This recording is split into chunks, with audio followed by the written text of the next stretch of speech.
Mga kwento ng pag-ibig, kwento ng pag-asa at mga kwento ng buhay dito sa Barangay Love Stories. Love Stories.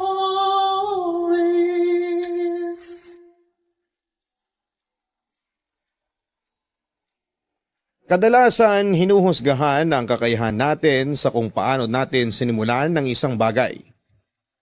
At hindi sa paraan kung paano natin ito napagtagumpayan. Ilang beses muna nating mararanasang pagdudahan bago makuha ang loob ng mga taong walang bilib sa atin. Ngunit sa huli ay mapagtatanturin na hindi naman pala natin kailangan ang opinyon nila para magpatuloy sa buhay. Ganito ang sinapit ng kabarangay natin na si Jelay. Dahil sa nakasanayan niyang pamumuhay ay ilang beses siyang pinagdudahan kung kaya ba niyang mapagtagumpayan ang isang bagay na hindi pa niya nasusubukan. Ngunit kaya niya ang mga pagsubok na kaakibat nito o susukuan na lamang niya ito. Pakinggan natin ang kanyang istorya dito lamang sa mga kwento ng pag-ibig, buhay at pag-asa sa nangungunang Barangay Love Stories. Dear Papa Dudut, isang pagbati po sa inyo at sa inyong mga tagapakinig na lagi nakatutok dito sa Barangay Love Stories. Jelay na lamang po ang itawag ninyo sa akin. 45 years old na sa ngayon. Matangkad po ako, morena, makurba ang katawan at baby face din. May pagkatsinita rin ako at katamtaman naman ang tangos ng ilong. Ang kaso ay madalas akong napagkakamalang lesbian dahil sa panlalaki kong kilos at pananamit. Pero yung totoo ay pusong babae pa rin naman ako at hindi nagkakagusto sa pareho ko ng kasarian. Itong kwento ko pong ibabahagi sa inyo ay nangyari 10 years ago. Lumaki ako sa poder ng Kuya Tom ko. Namamasada siya ng tricycle sa araw at barangay tanod naman sa gabi. Broken family kami. Ang mga magulang namin ay pareho nang may kanya-kanyang pamilya at pinabayaan na kaming magkapatid. Kaya naman sa murang edad ay naging karamay na talaga namin ang isa't isa.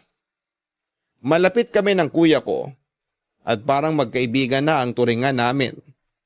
Kahit na 10 taon yung agwat ng mga edad namin. Sweet kasi siya at supportive din na kuya.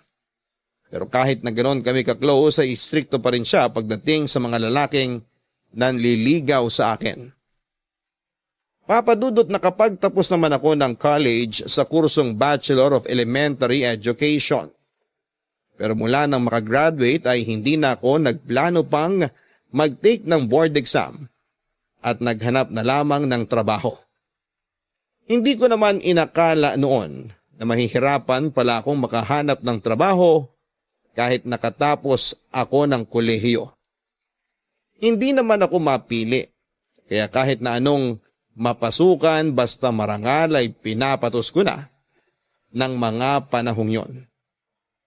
Hanggang sa matanggap nga ako bilang lady guard sa isang shopping center sa Olongapo City. At dahil nasa hustong edad na ako at hindi pa rin nagkaka-boyfriend ay madalas na akong tuksuhin ni Kuya Tom sa kapitbahay naming si Kano. Pangalan pa lamang ng lalaking yon ay halos umusok na yung ilong ko sa galit. Bukod kasi sa taglay kong kasungitan pagdating sa mga lalaki, hindi ko talaga gusto si Kano dahil sa mga bisyo niya at sa lantarang pagpaparamdam na may gusto siya sa akin. 32 years old na noon si Kano at naging palayaw na niya ang Kano dahil sa mga katangian niyang namana sa tatay niya na isang Amerikano. Ang kaso ay hindi pinanagutan yung nanay niya.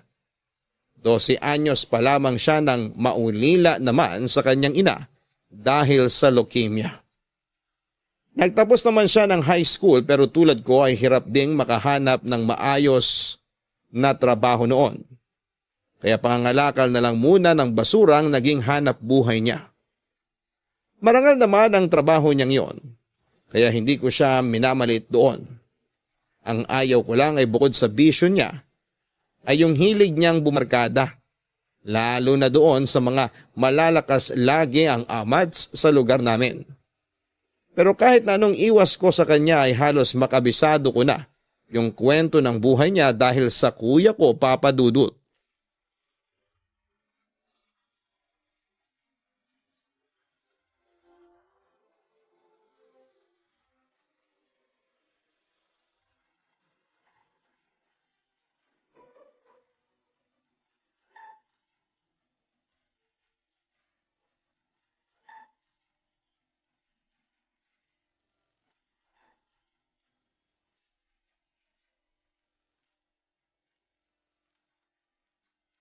Jelay, bilisan mo na dyan. At nang maihatid na kita, kahit hanggang dun lang sa may kanto. Coding kasi ako ngayon eh. Ay naku, wag na kuya. Maglalakad na lang ako palabas ng kanto. Exercise din yun. Sus! Di mo na lang sabihin na may hinihintay ka lang makaalis bago ka lumabas ng bahay. Kuya, utang na loob ha. Ang aga-aga, wag mo nang simulan. Please lang. Wala pa nga akong binabanggit na pangalan. Parang lalamunin mo na ako agad ng buo ah. Wala kang ang binabanggit na pangalan, pero alam ko naman kung sino yung tinutukoy mo. Wag ako kuya ha. Ito naman, di na mabiro. Pero speaking of the devil na malakas ang tama sa'yo, kaalis nga lang pala niya. Talaga lang ha. Wala akong pakialam sa taong yun. Kahit nga umakyat pa siya sa heaven, wala rin akong pake. Period. Ikaw talaga. Bakit ba masyadong mainit ang dugo mo kay Kano? Gwapo naman yun ah. Gwapo? Yak! Kung siya lang naman yung pamantayan mo ng kagwapuhan dito sa mundo, mawawalan na ng pangit, no? Malabo lang kasi ang mga mata mo. Gwapo kaya yun si Kano. Naiinis ka lang talaga sa kanya. Biruin mo, kahit laging babad sa initan hindi nangingitim. Tisoy! Tsaka yung mga mata niya. Ang ganda, lalo na kapag kinikindatan ka. Gwapo pala diligawan mo na. Kung ako nga lang yung babae sa ating dalawa baka ginawa ko na. Sayang yun, baka makuha pa ng iba. Aba, parang sa tono mo kuya botong-boto ka sa kumag na yun para sa akin ah. Bakit naman hindi? Di hamak naman na mas kilala ko na yung si Kano kaysa sa ibang lalaki dyan. Ewan ko sa'yo kuya. Alam mo, tingin ko kailangan mo na magpatingin ng mata. Huwag mong pakialaman tong mga mata ko kasi maayos pa tong nakakakita. Ikaw ang magpatingin na para makahanap ka naman ng majojowa mo. Uy, mabubulok na lang yung ovaryo mo, di ka pa rin nagkaka-boyfriend. Baka sa katatanggi mo sa mga manliligaw mo tumandang dalaga ka na lang talaga. Mas mabuti nga kung ganun, walang sakit ng ulo. Tsaka kung kagaya lang din ni Kanu yung magiging boyfriend ko, wag na lang no? Sus, sinasabi mo lang yan. May naisip ako. Ano na naman yan? Magpustahan tayo. Pustahan? Para saan naman? Naku kuya baka kung ano na naman yung naiisip mo. Pag kayo ni Kano ang nagkatuluyan, magsusuot ka ng tibak sa honeymoon nyo. Kuya naman, tibak talaga? Kadiri naman yung naisip mo. Hindi ako magsusuot nun. Bakit ganyan ang reaksyon mo? Ay nako. Di nakasagot ah. Ibig sabihin ba nun may posibilidad na magkagusto ka nga kay Kano? Tigilan mo nga yan kuya. Kinikilabutan ako sa mga sinasabi mo Basta hindi ako magkakagusto sa mukhang kulugo na yon. Kita mo? Pati kulog, di naniniwala sa'yo. Teka, may dala ka bang payong? Siyempre naman, ako pa. Good Girl Scout to, laging handa. May kapote pa nga Aba, talaga lang ha? O siya, sige. Ingat ka. Baka tamaan ka ng kindat ni Kano. Makaalis na nga. Baka kung saan pa makarating tong usapan na to. Babu. Papadudot kahit parang lalaki ako kung kumilos ay meron din namang nagkakagusto sa akin, lalo na sa trabaho. At dahil isa kong lady guard ay wala akong choice, kundi harapin yung mga nangungulit sa akin. Araw-araw ko kasi silang nakikita tuwing pumapasok sa shopping center kung saan kami nagtatrabaho kahit naiinis ako sa pagpapapansin nila. Ay naglaan na lamang ako ng mahabang pasensya. Pero pag nasa labas na ng trabaho ay hindi na sila umuubra sa akin. Ewan ko ba Papa Dudut, pero kahit subukan kong i-entertain yung mga manliligaw ko ay hindi ko naman nagagawang tagalan sila. Hindi man ako kagandahan pero ni isa sa mga nanligaw sa akin ay wala akong sinagot. May mga pagkakataon din naman na bigla na lamang may sumusulpot sa bahay namin para lakas loob na umakyat ng ligaw. Pero si Kuya Tom lagi yung humaharap sa kanila. Minsan na rin akong inalok ng isang organizer na sumali sa isang local pageant. Pero dahil kailangan magsuot ng gown at swimsuit ay mariin ko yung tinanggihan.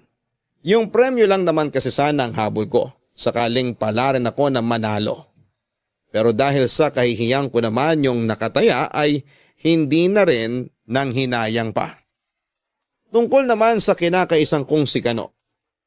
Kahit na anong gawin ko para iwasan siya ay hindi yun naging madali, lalo na't maliit lang yung mundong ginagalawan namin, Papa Dudut.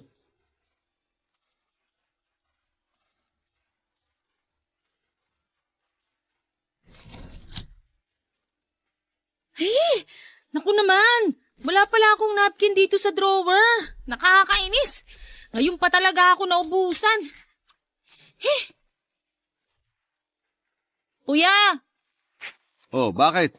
Nakabusangot ka na naman dyan. Ano kasi? Arte nito. Ano ba kasi yun? Lalabas ka ba? Baka naman pwedeng makisuyo. Ano nga? Di pa kasi sabihin, paalis na ako eh. Pwede bang magpabili ng napkin? Ano? Ako? Pabibili mo ng napkin? Pambihira ka naman oh. Sige na kuya. Ito pambili oh. Sa'yo na rin sukli. Ay nako, tigilan mo ako Jelay. Kahit diamante pa ang ipangsul mo sa akin, ayoko pa rin. Pabili mo na ako ng kahit ano, wag lang napkin. Kaya mo na yan, malaki ka na. Kuya! Bahala ka dyan. Ay, paano ba to? Mukhang mapipilitan talaga ako na lumabas. Ay, makabili na nga. Bahala na. Nasa tapat lang naman yung tindahan. Ay, sana hindi ko makita yung mukhang pulugo na. Ay! Speaking of the devil, sa dinami-dami ba naman ang matatambayan? Sa tindahan pa talaga. Ay, bahala na talaga. Uy, baby loves! Sakto yung labas mo ah. Andito ako. Good morning nga pala. Good morning mo mukha mo. Pwede bang lumayo-layo ka muna? Nakakasira ka ng umaga eh. To naman oh. Di pa man lang nakakapagkape. Ang init-init na agad ng ulo sa akin. Meron ka no? Isang salita pa mula dyan sa bibig mo. Lalanding na tong kamao ko sa magaspang mo mukha. Grabe naman. Pero sige, dahil mahal kita, lalayo ko ng konti. Pero ano lang ah, mga 1 meter lang. Basta lumayo ka. Mas maganda nga sana kung 6 feet under eh, para hindi na talaga kita makita kahit kailan. Aling Puli, 3 napkin nga po.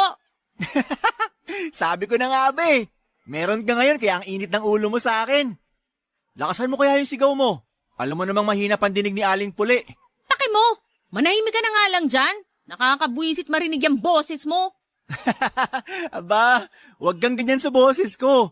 Pag naging asawa kita, araw-araw mo nang maririnig to. Alam mo wala na talagang magandang lalabas dyan sa bibig mo. Diyan ka na nga. Uy, teka, paano yung napkin mo? Di na ako bibili. Uy, Bebe Love, sandali lang. Wag mo muna isasara yung pinto. At bakit? Kasi, nasa akin yung kailangan mo. Eto, isang pack na binili ko. Ha? Akin na nga yan? Teka, magpasalamat ka muna. Arte nito. Di salamat. Magkano ba to lahat? Wag mo nang bayaran. Sapat na sa akin yung pasasalamat mo. Pero yung di sana labas sa ilong yung medyo sincere naman para maganda panaginip ko mamayang gabi. Dami mong alam. Basta magbabayad ako. Ayokong magkautang na loob sa'yo, no? To naman wag mo na nga bayaran, libre ko na. Ganto na lang, para di mo maisip na utang na loob mo sa akin yan, sagutin mo na lang yung itatanong ko sa'yo. Sige. Ano yon? nabasa ko kasi dyan sa balot ng binili kong napkin. May nakalagay na with wings. Pakpak yun, di ba? Para saan ba yun? Ay, tanga. Design yon. Ah, kala ko naman kung para saan yung wings-wings na yan. Oh, nasagot ko na yung tanong mo ah. Okay na.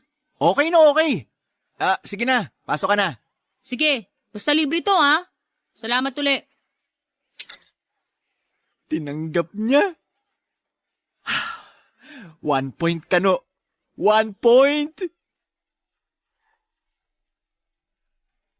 Papadudot nung lumabas pala si Kuya Tom ng bahay ay saktong nakita niya si Kano sa tapat ng tindahan. Si Kuya ang nagtimbre kay Kano na lalabas ako para bumili ng sanitary napkin. Kaya bago pa man ako makarating sa tindahan ay nakabili na si Kano ng isang pack. At yon ang ibinigay niya sa akin. Hindi naman po lingid sa kalamang ko na gusto ako ni Kano. Sa ilang beses pa naman niyang pagpapapansin sa akin noon, imposibleng hindi ko man lang yon mahalata sa kanya. Pero dahil walang araw na hindi ako naiinis sa kanya, malabo pa sa sabaw ng sinaing na patulan ko siya. Kahit anong pag-iwas ang gawin ko ay siya naman yung lapit ng lapit sa akin. Minsan sinasabayan pa niya ako sa paglalakad papunta sa kanto at aloking sumakay sa sidecar na ginagamit niya sa pangangalakal. Pero kahit isang beses ay hindi ko naman siya pinaunlakan. Hindi ko naman minamaliit o hinahamak ang trabaho ni Kano, Papa Dudut. Marangal naman yung pagiging isang mangangalakal ng basura at kapag sinuwerte malaki rin ang kinikita sa loob ng isang araw. Ang kaso kahit tapos na sa pangangalakal ay sadyang tamad maligo ang lalaking yon. At hindi malinis sa katawan. Kaya kahit maputi siya ay dugyot naman tingnan dahil sa poor hygiene niya noon. Bukod sa magkapitbahay lang kami ni Kano ay ka-close niya rin noon si Kuya Tom. Kaya madalas din siya sa bahay namin. Minsan 2 beses pa sa isang buwan na nagkakayayaan sila ni Kuya ko na mag-inuman sa amin. At syempre kasama na roon yung walang kamatayang pang-iinis niya sa akin. Isa pa sa ikinakainis ko ng panahon na yon. Sa halip na ipagtanggol ako ng kapatid ko ay mas lalo pa niyang ipinapakita na botong-boto siya kay Kano para sa akin. Samantalang wala naman talaga akong makita na magandang katangian ng lalaking yon para magustuhan ko siya. Hanggang sa dumating yung araw na nagbiro ako kay Kano. Sinabihan ko siya na magtinuna at umiwas na sa mga bisyo at barkada niya para payagan ko siyang manligaw. Ang hindi niya alam ay sinabi ko lamang yon dahil alam ko naman na hindi niya yon kayang gawin. Pero mukhang mali ako ng inakala, Papa Dudut. Papa Dudut, hindi ko inaasahan na seseryosohin ni Kano ang kagustuhan namin na dinaan ko lang sa isang biruan. Umiwas siya sa pag-inom ng alak at sa iba pang mga bisyo. Palagi na rin siyang naliligo at nag-aayos ng sarili para magbukhang presentable tuwing humaharap siya sa akin. Hindi ko tuloy alam noon kung ano ang magiging reaksyon ko tuwing pumupunta siya sa bahay namin. Kahit minsan kasi hindi pumasok sa isipan ko na kayang maging malinis ni Kano. Lalong hindi ko inaasahan na kaya niyang umiwas sa barkada. Alam ko rin kasi na yung mga barkada niya ay ang mga kababata niya rin. Ang kaso yung mga lasenggo at basagulero naman ang mga yon. Bukod sa unti-unting pagbabago ni Kano ay huminto na rin siya sa pangangalakal ng basura. Sabi kasi niya ay bawas pogi points daw yon, kaya naghanap na lamang siya ng ibang trabaho. Matapos ang training ay natanggap siya bilang security guard sa isang bangko. Kaya naman mas lalong lumakas ang loob niya. Naligawan ako ng panahong yon, Papa Dudut. Kuya, di ba talaga naengkanto si Kano? Ba't biglang nagkaganon yun? Sabi ko naman kasi sa'yo, huwag mong hinahamon yung manok ko. Tanggal angas mo, no? Inibiro ko lang naman siya, no? Malay ko bang seseryosohin niya yun? Wala kang magagawa. Seryoso sa'yo yung tao. Ikaw ba? Wala ka man lang ba kahit konting nararamdaman para kay Kano? Aba syempre meron. At hindi lang konti kuya. Marami. Maraming inis. Ay, ewan ko sa'yo, Jelay. Pag kayong dalawa talaga nagkatuluyan. Hey! Yan ka na naman kuya eh. Tigilan mo na nga kasi ang karereto mo kay Kano. Alam mo, kahit ilang beses mo pang itanggi na hindi ka pa rin tinatamaan doon, hindi pa rin ako naniniwala. Basta, aabangan ko na lang kung anong susunod na mangyayari. May bisita ka yata kuya. Bisita ko o bisita mo? Lo, wala naman akong inaasahang bisita eh. Akala mo lang yun. Teka't pagbubuksan ko na muna yung bisita mo.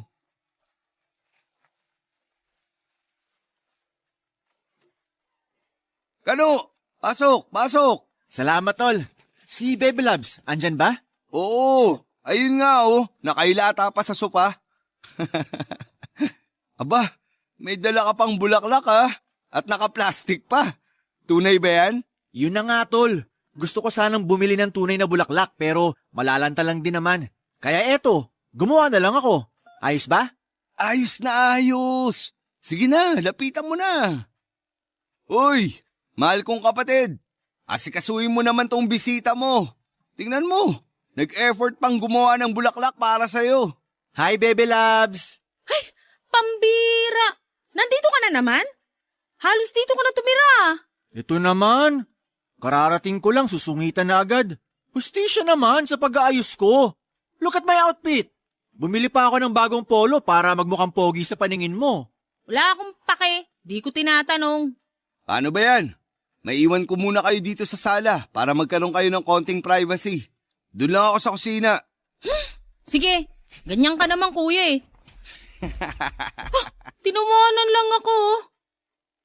O ikaw, ano na naman yung paandar mo na yan? Pabula-bulaklak ka pa Syempre, di ba may usapan tayo? Kalimutan mo na yun.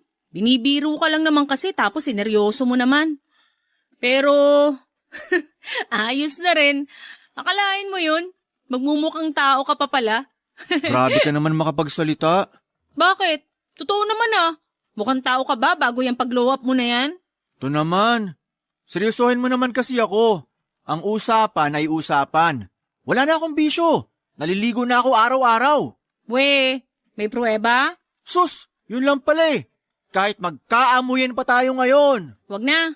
Mukha namang naliligo ka na talaga. Di ko lang sure kung araw-araw nga. May tatanong na lang ako sa'yo bago kita payagang manligaw. Ano yun? Teka, pero bago yung tanong na yon, may papatranslate muna ako sa'yo sa English. Patay. Ano, suko agad? Hindi no. Sige na, sabihin mo na. Sige, eto. Pang-ilan ka sa magkakapatid? Sus! Basic! How many you in siblings? Tama, di ba? Ang galing Ang galing sana kung tumama yung sagot mo. Kasi naman, Baby Loves. Pwede namang utusan mo na lang ako ng kahit ano. Wag lang yung pag-i-Englishin mo ako. Alam mo namang mahina ako dyan eh. Buti kung nakasama ko man lang yung tatay ko sa paglaki ko. Di sana, Inglesero ko ngayon. Joke lang kasi yun. Eto talaga yung tanong ko. Hindi mo ba pinagsisisihan na iniwasan mo yung mga kabarkada mo dahil sa akin? Syempre hindi. Hindi ko lang naman yun ginawa para sa'yo eh. Para na rin sa sarili ko. Gusto kong patunayan na may mas igaganda pa yung buhay ko. At yung kapag nanligaw na ako sa'yo, alam ko sa sarili ko na karapat-dapat ako. Kaya sige na naman, Baby Loves. Payagan mo na ako manligaw sa'yo. Kung seryoso ka ba naman sige, pinapayagan na kita. Talaga? Totoo bang narinig ko? Oo, pero kapag tumingin ka pa sa ibang babae, yari ka sa akin. Nakikita mo naman siguro yung ulo ng apo dun sa may rotonda tuwing papasok ka sa trabaho, di ba? Oo. Pero ano namang kinalaman nun sa panliligaw ko sa'yo? Ulo mo ipapalit ko dun pag nanligaw ka pa ng iba.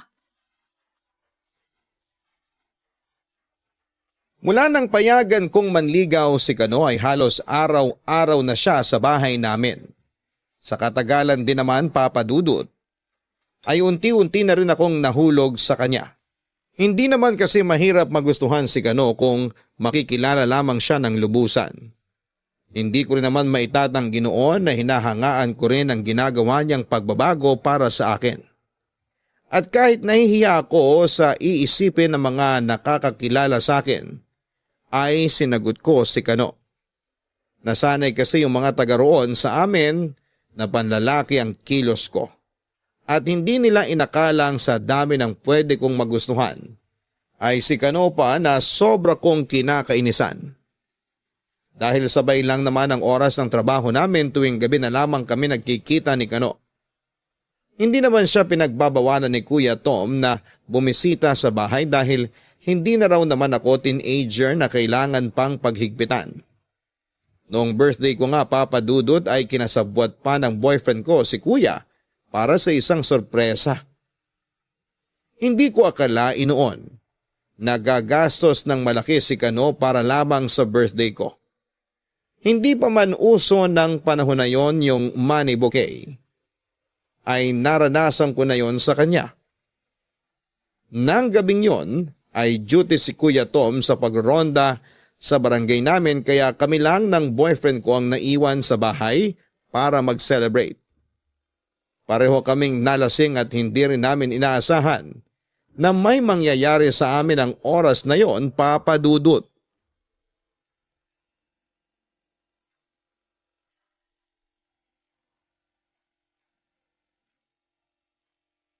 Anong nangyari, Kano? Hindi mo na ba nakontrol ang sarili mo kagabi? At dito nyo pa yung ginawa sa bahay namin? Pasensya na talaga, tol. Nadala lang talaga kami ng kalasingan kagabi. Sus! Lasing o hindi, alam nyo kung ano yung ginagawa nyo nun. Pasensya na talaga. Hindi na mauulit yun dito. Tsaka, handa naman ako na panagutan yung utol mo. Sakaling magbunga yung nangyari sa amin. Kayong dalawa nga dapat yung kinakausap ko rito eh. Baka pwedeng hayaan na lang muna natin siya, tol. Sigurado nahihiya yun sa nangyari kaya nagkulong na lang sa kwarto. Tsaka ako yung lalaki. Ako dapat yung managot dito. Lalaki rin ako kaya naiintindihan kita. Pero kuya rin ako. Kailangan ko kayong kausapin pareho at pangaralan kahit matatanda na kayo. Alam mo naman siguro na ikaw ang unang boyfriend ng utol ko. Di ko naman nakakalimutan yun, tol, pero... Ay nako, wala nang pero-pero. Hoy, Jelay! Lumabas ka nga dyan. Pag di ka nakipag-usap, ipakakasal ko kayo ngayon din, kaya wag mo akong subukan. Kuya naman matutulog pa ako Mamaya ka na matulog. Umupo ka muna dyan sa tabi ni Kano. Mag-uusap tayong tatlo. Ano ba kasing pag-uusapan? Wala ka naman sigurong amnesia, di ba? Pag-uusapan natin kung anong plano niyong dalawa. Plano? Para saan, kuya? Ay, ganito kasi yun. Baka isipin mo pinaghihigpitan pa kita sa edad mong yan. Pero gusto ko lang makasiguro na hindi ka tatakbuhan itong boyfriend mo kapag nagbunga yung nangyari sa inyo. Isang gabi lang naman yun, kuya. Hindi pa yun magbubunga. Ay, inosente ka pa nga. Ikaw, Kano, kaya mo bang pakasalan tong kapatid ko kung sakali? Choosy pa ba ako niyan, tol? Siyempre naman, no? Tagal ko na kayang hinihintay na mapakasalan tong baby loves ko. Manahimik ka nga dyan. Sinadya mo siguro yung nangyari, no? Oy, di Huwag kang mapanghusga dyan. Pareho kaya tayong lasing nun. Ba't parang defensive ka? Ikaw kasi. Ang bilis mo mag-isip ng masama tungkol sa akin. Basta, papanindigan ko yung sinabi ko na pananagutan kita kapag nabuntis ka. At magpapakasal kayong dalawa. Kuya! Ano pa bang inaarte mo dyan? May relasyon na naman kayong dalawa. Nakakahiya kasi kapag nalaman ng mga kapitbahay natin na bigla na lang akong nabuntis. Tapos tong mukhang kulugo pa na to yung ama. Hanggang ngayon pala kinakahiya mo pa rin ako. Ha? Uy, hindi Hindi naman yun yung ibig kong sabihin. Uwi na muna ako, tol. Usap na lang tayo ulit. Sige.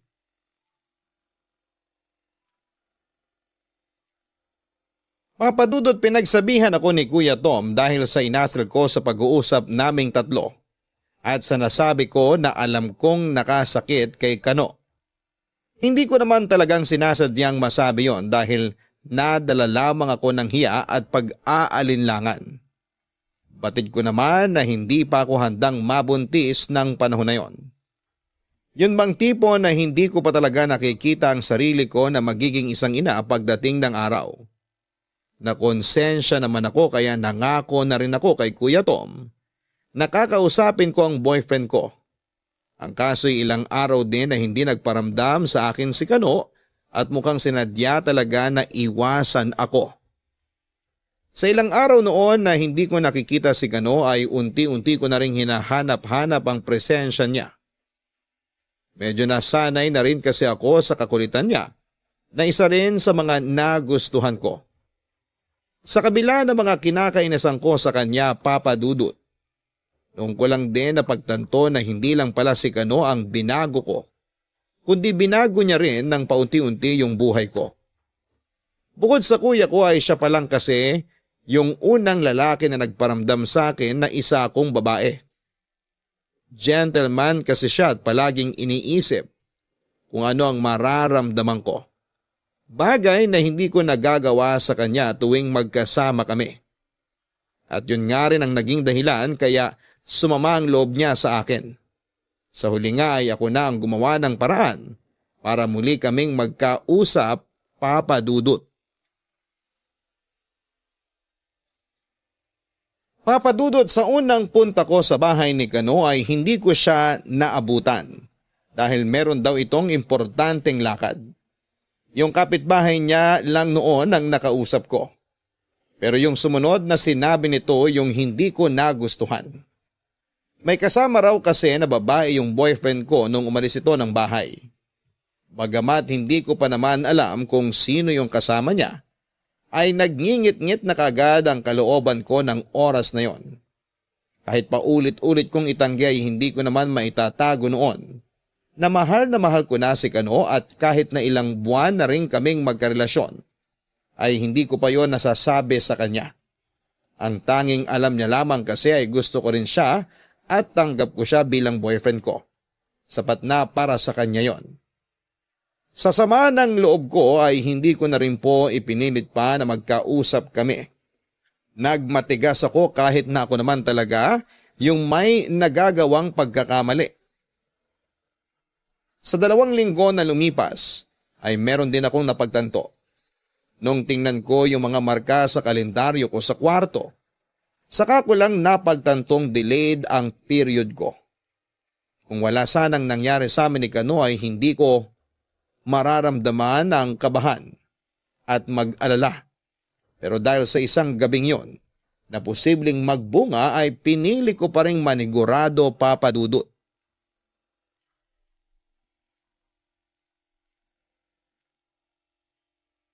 Please. Sana mali yung nasa isip ko. Sana negative. Titingnan ko ba? Parang di ko kaya. Jelay! Ano bang ginagawa mo dyan sa banyo? Kanina ka pa dyan Sandali na lang, kuya. Ang sakit pa kasi ng tiyan ko eh. Naku naman Ilang buwan mo ba kasing kinimkim yan? Wala ka na bang ibibilis dyan? Pambihira, segundo na lang, lalabas na rin tong sama ng loob ko. Kanina pa nag-aalburuto tong tiyan ko. Tingnan ko na nga. Bahala na. Positive! Hindi. Teka, hindi pwede to. Hoy, ano ba? Bilisan mo naman. Eto na, bubuksan na. Oh, ba't ganyan yung itsura mo? Teka, umiyak ka ba? Ha? Hindi no. Masakit nga lang tong tiyan ko, kaya medyo napaluha ako kanina. Kalokohan mo. Hoy, kilalang kilala na kita, no? Huwag ka nang magkaila. Namimiss mo na si Kano, kaya ka nagkakaganyan. Sabi ko naman kasi sa'yo, puntahan mo na. Mas malala pa doon, kuya. Anong ibig mong sabihin? Baka naman buntis ka na. Ba't natahimik ka? Buntis ka nga? Uy, ba't naman bigla ka nalang humagulgul dyan? Kung buntis ka nga, pananagutan ka naman ni Kano ah. Hindi mo kasi naiintindihan, kuya. Ayokong mabuntis. Hindi pa ako handa para dito. Hindi ko pa kaya na maging isang ina. Ay nako, ayan ka na naman sa ganyang katwiran mo. Halika nga, maupo muna tayo dun sa sofa. Hindi ko alam kung anong gagawin ko, kuya. Pwes ako, alam ko kung ano yung tamang gawin. Sabihin mo kay Kano yung tungkol sa pagbubuntis mo. Karapatan niyang malaman yan dahil siya yung ama ng bata. Pagkatapos nun, saka kayo mag-usap kung ano ng plano nyo. Kuya, hindi ko to gusto. Hindi ko alam kung kakayanin ko. Sira ka pala eh. Bakit ka pumayag na may mangyari sa inyo ni Kano kung ayaw mo naman palang mabuntis? Kung gumamit sana kayo ng proteksyon, wala ka sana dyan sa sitwasyon na yan. Paano nga, kuya? Nakakaya tong nangyari sa akin. Baka pagtawanan ako ng mga kapitbahay natin pag nalaman nila to. Lalo na pag malaki na tong tiyan ko. Alam mo, konti na lang, mababatukan na kita eh. Baluktot yung mga katwiran mo. Hindi mo naman kailangan ng opinyon nila. Hindi naman sila ang magsisilang at bubuhay sa magiging anak mo ah. Alam nila na hindi ko kayang maging isang ina. Tsaka, ang daming magbabago sa akin. Tapos kapag lumaki na tong tiyan ko, kailangan ko nang magsuot ng bestida. Yun talaga ang inaalala mo? Teka, bago tayo magkalimutan, di ba may usapan tayo?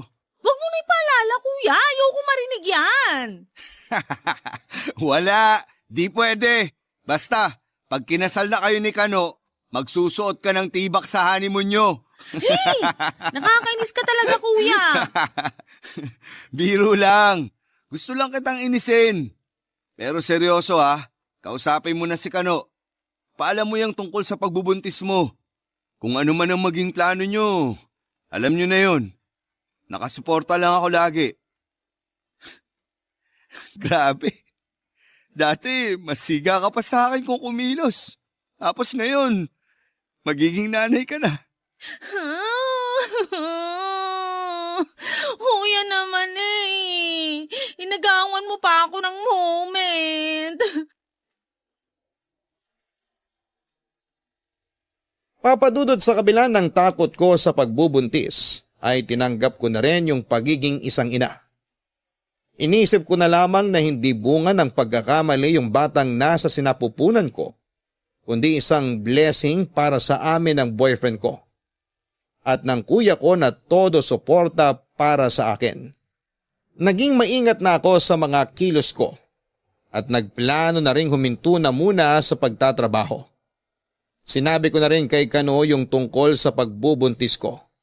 Tuwang-tuwa naman siya nung malamang magkakaanak na kami. Doon na rin kami nagkaayos at humingi ako ng tawad sa mga nasabi ko sa kanya. At nangakong paninindigan ko na yung relasyon naming dalawa. Inaasahan ko na rin noon na marami akong maririnig na hindi maganda mula sa mga taong nakapalibot sa amin. Kesyo, kilos lalaki ako noong una at kunwari matino pero magpapabuntis din pala. Umabot na rin sila sa puntong pinagdududahan ng kakayahan ko bilang ina ng sanggol na nasa sinapupunan ko. Baka raw kung mapano lamang yung magiging anak namin kung ako yung mag-aalaga dahil wala naman daw akong alam sa pagiging isang ina. May mga pagkakataon na nakikipagsagutan ako sa kanila pero hindi naman nagkulang sa mga payo at paalala si Kuya Tom. Sa katagalan nga ay nasanay na rin ako na hindi na lamang pansinin yung mga panguhusga nila at nag-focus na lamang sa magiging anak namin ng boyfriend ko.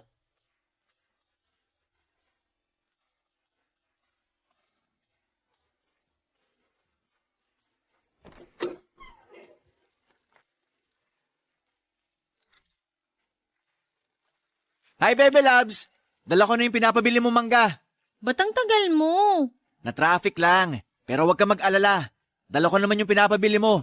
At gaya ng bilin mo, dapat makinis, walang gasgas, at sariwa. Ayos ba? Balatan mo na, tapos slice mo na parang french fries. Ha? Mangga tapos parang french fries? Seryoso ka ba? Ako na nga lang gagawa. Ha? Hindi, ako na. Ako nang magbabalat nito. Ako na nga, di ba? Iba na lang gawin mo. Ano namang ipapagawa mo? Simple lang. Ikaw gagawa ng lahat ng gawain ko dito sa bahay. Pero syempre, unahin mo na yung pagpupunas ng sahig. Pambihira naman oh. Ako talaga? Ayaw mo? Sige, umuwi ka na lang. Sige na. Gagawin ko na. Kung di lang talaga kita mahal eh. Nandun sa banyo yung timba at pamunas na gagamitin mo. Wala kaming map dito kaya pagtiyagaan mo na. Masusunod po, madam. Samahan mo ng konting bilis ha. Baka maabutan pa ni kuya na marumi ang sahig namin. Naku!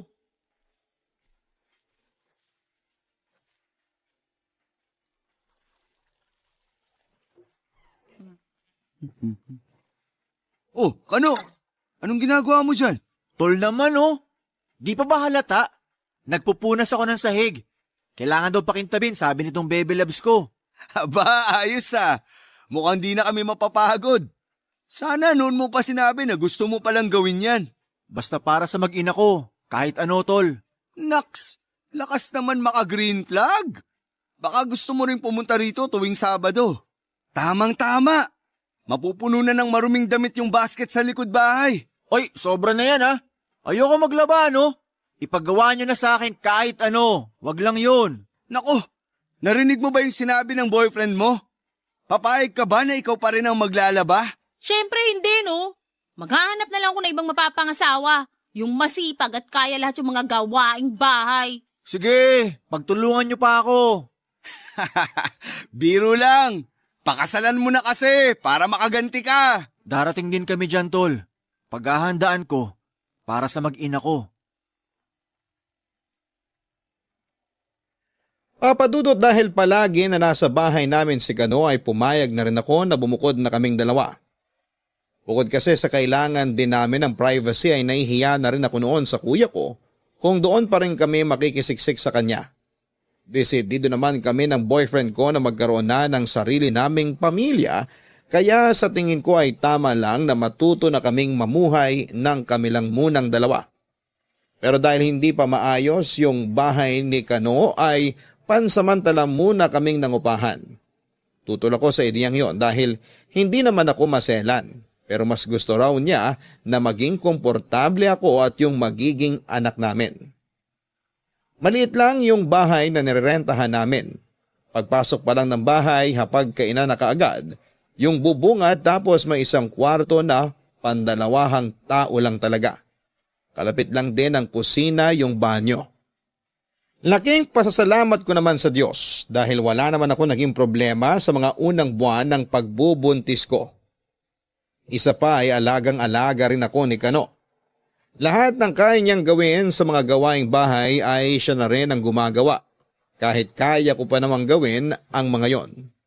Nang panahon na yon, Papa Dudut, ay hinangaan ko yung pagiging responsable niya. Nakikita ko noon sa kanya na magiging mabuting ama siya sa magiging anak namin. Kung tutuusin nga ay wala na akong hahanapin pa sa kanya. Hindi man siya mayaman pero madiskarte siya at hindi namimili ng trabaho. Basta't makaipon lang ng pera. Pero kahit na anong saya namin noon, Papa Dudut, ay dumating pa rin ang isang malaking pagsubok na yumanig sa buhay naming dalawa.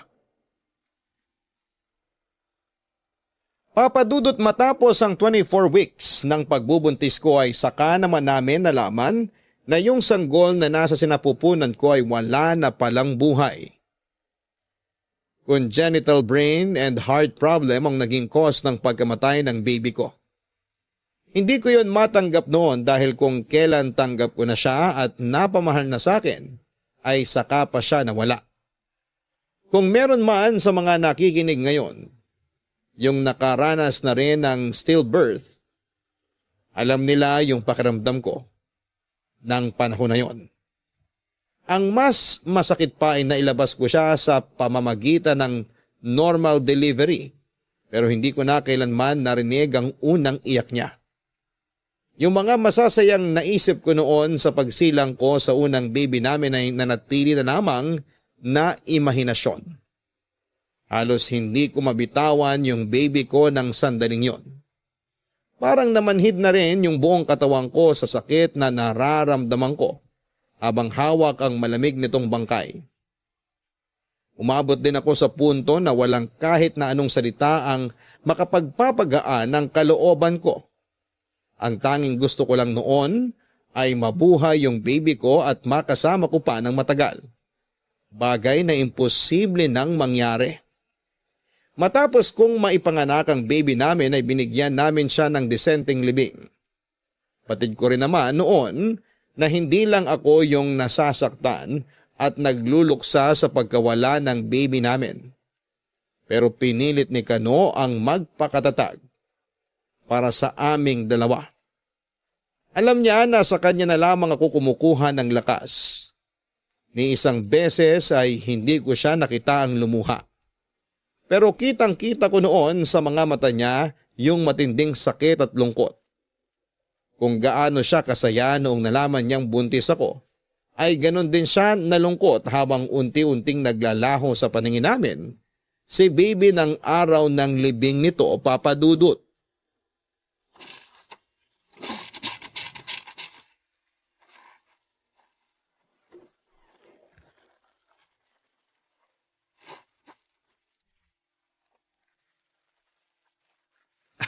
Tol, ganyan na. Uso na pala ngayon maglaba kahit madilim-dilim pa. Uy, tol. Kanina ka pa ba dyan? Kani-kanina lang naman. Dumaan lang ako para ibigay tong binili kong pandesal. Mainit-init pa. Tama-tama. Di pa ako nagkakape. Maya-maya lang, gising na rin si Bebe Loves. Nga pala, kumusta na siya? Ayaw kasi akong kausapin eh. Ayun, sobrang lungkot pa rin. Buti nga kumakain na siya eh. Di kagaya nung una. Lagi nagmumukmuk sa kwarto tapos di ko makain kung di ko papipilitin. Buti na nga lang at nandyan ka. Kahit papano, pinakikinggan ka niya. Pero seryoso tol ha. Salamat. Di rin biro yung pasensya mo sa utol ko. Maliit na bagay. Kung meron man kasing unang makakaunawa sa nararamdaman niya ngayon, ako yun. Ako yung tatay ng baby niya na pinagluluksaan namin pareho. Sa totoo lang, gusto ko na ring umiyak tuwing nakikita ko siya na sobrang lungkot. Pero gusto mong maging malakas para sa kanya. Ganun na nga. Kaya eto, lakas-lakasan na lang muna kahit sa loob ko, durog na. Tibay mo, tol. Hindi talaga ako nagkamali na sa'yo ko'y pinagkatiwala yung kaisa-isa kong kapatid. Sus, ako pa ba? Bago ko pa niligawan yun, hinanda ko ng sarili ko. Lagi pa naman may toyo yun. Natural na sa kanya yun. Magtaka ka pag bigla na lang naging sweet Hoy! Kaya aga-agang iingay yung dalawa. Nako, ayun na nga. Mukhang maaga kang mag-aadobo ngayon, tol. Batsi na muna ako. Ang aga mo yatang maligaw dito, kuya. Ay! Teka! Pandesal ba yung dala mo? Ang bango! Oo. Dumaan kasi ako sa bakery kanina. Naisip ko, baka di pa kayo nag-aalmusal. Oh, eto, kunin mo na. Palis na rin ako eh. Salamat, kuya.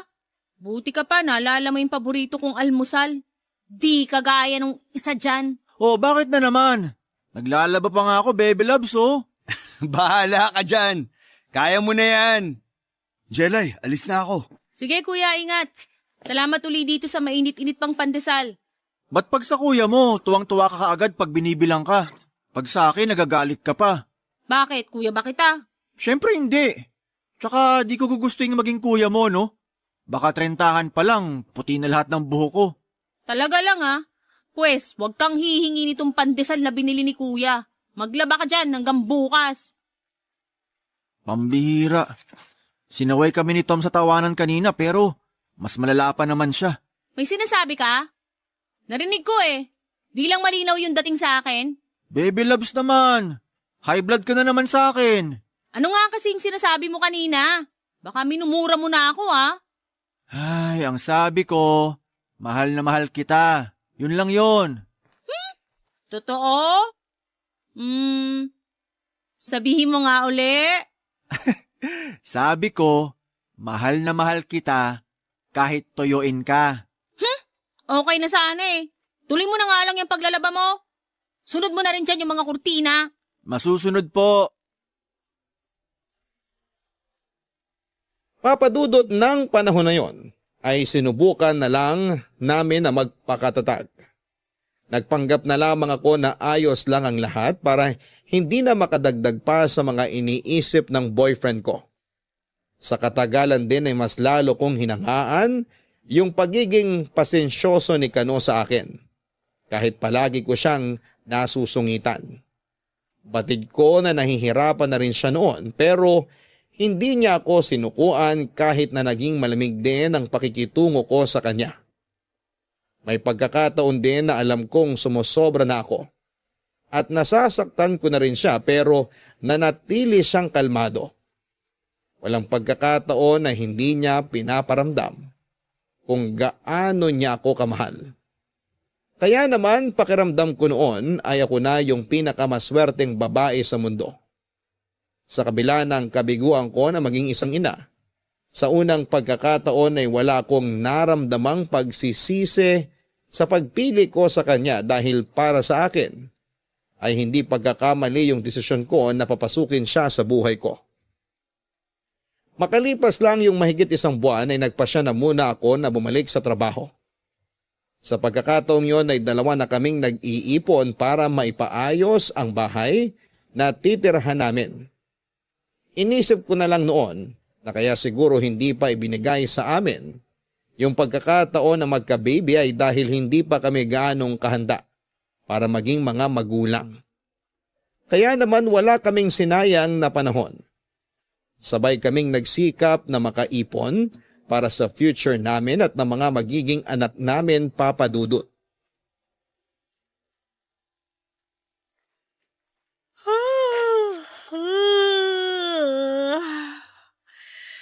Grabe, nangalay na mga binti ko sa kakatayo kanina. Ako nga rin eh. Pero batak naman to mga binti ko sa kakapedal ng bisikleta ko may sidecar nung nangangalakal pa ako ng basura. Teka, ang aga mo yatang nakauwi.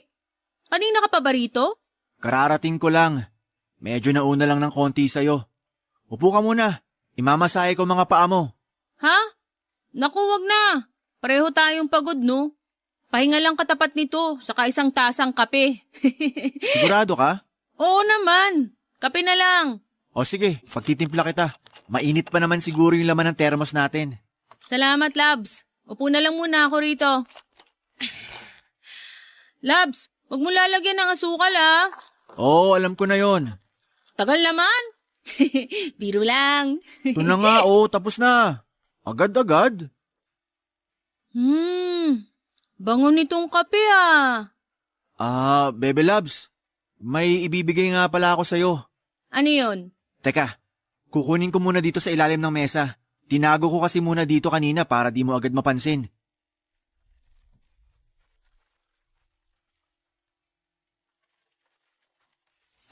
Eto. Sana magustuhan mo. Bestida? Labs naman eh. Alam mo namang di ako nagsusuot ng ganyan. Bulaklakin pa. Sige na isuot mo naman to kahit ngayon lang. Para saan ba kasi to? Saka, ngayon talaga? Oo, ngayon na. Sige. Pero di ko nahuhubarin tong suot ko ngayon, ha. Susukatin ko lang to.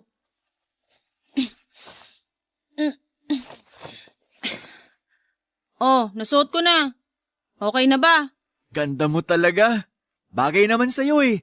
Ikaw lang talaga yung may ayaw na magsuot ng ganyan. Pero wait lang meron pa.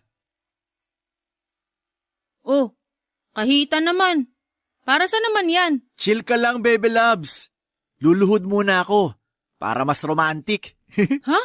Uy! Ano ba to? Tumayo ka nga dyan. Pasensya na, Bebe Labs, kung medyo madrama tong sasabihin ko, pero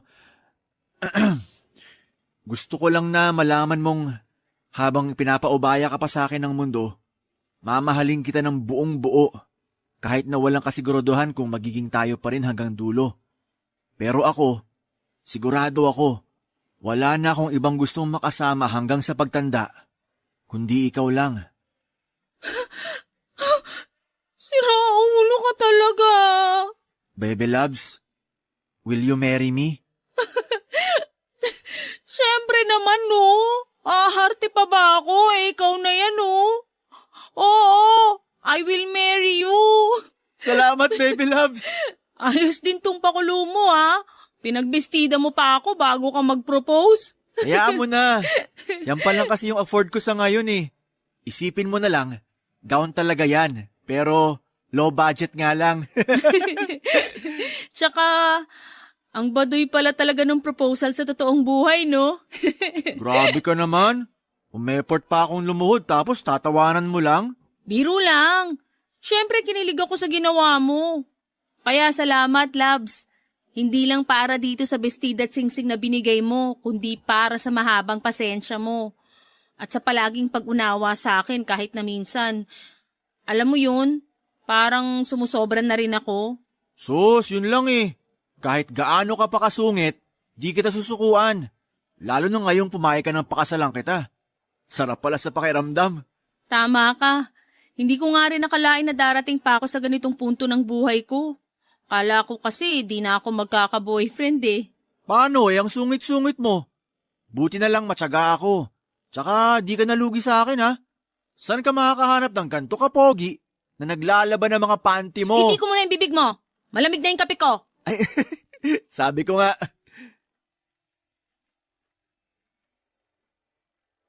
Papadudot, hindi nga nagtagal ay kinasal na rin kami ni Kano sa huwes.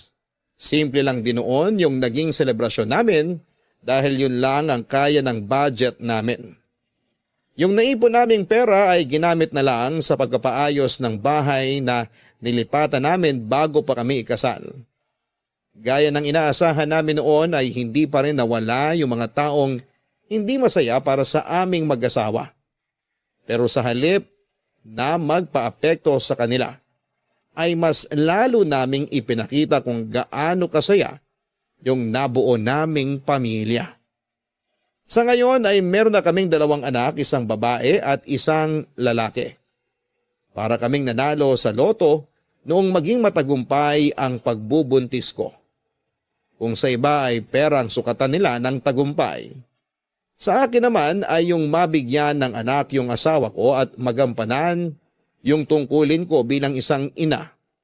Doon ko lang kasi napagtanto na kaya ko naman pala.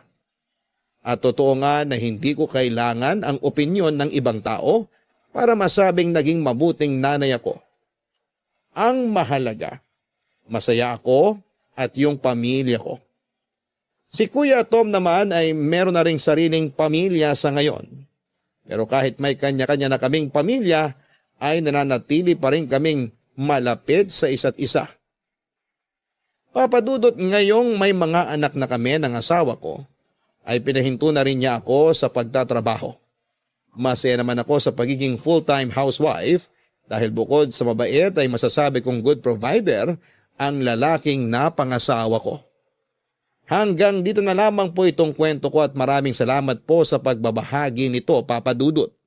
Nagpapasalamat din po ako sa mga bumubuo ng Barangay LS dahil isa ako sa mga nabigyan ng pagkakataon na maibahagi ang kwento sa programa ninyo.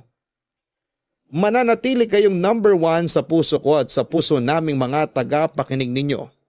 Muli, thank you and God bless, Papa Dudut. Ang inyong forever kapuso at kabarangay, Jelay.